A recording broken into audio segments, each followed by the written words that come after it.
Why is Russia massing troops in Donbas region of eastern Ukraine? Ukrainian President Volodymyr Zelensky is set to hold talks on Saturday with his Turkish counterpart Recep Tayyip Erdogan amid rising tension with Russia over the conflict in Ukraine's eastern Donbas region. Last week, Ukrainian Commander-in-Chief Ruslan Kamchak accused Moscow of pursuing an aggressive policy towards Kiev by amassing troops near the contested region. The continued military buildup in the area around eastern Ukraine has triggered a strong response from the West as the United States has warned of consequences.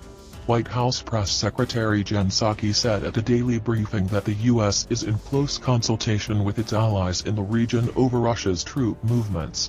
Of the actions that have already been taken, that we've had an ongoing review about, we've been clear, there will be consequences, some unseen and some seen.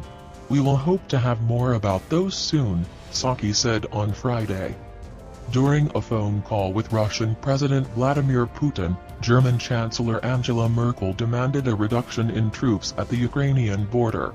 One subject of their conversation was, among others, the increased Russian military presence near eastern Ukraine.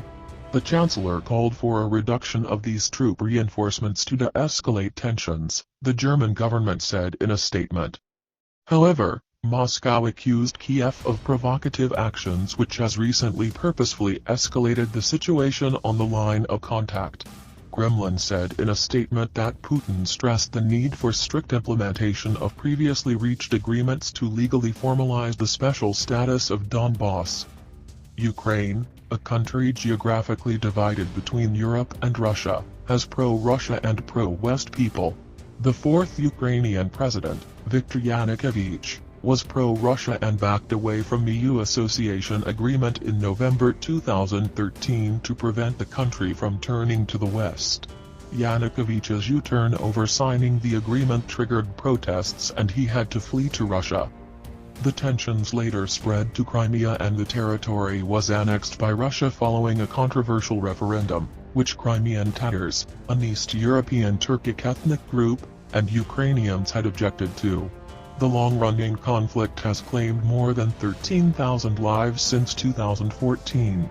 Pro-Russian separatists also claim control over the Donbas region, which includes Donetsk and Luhansk provinces.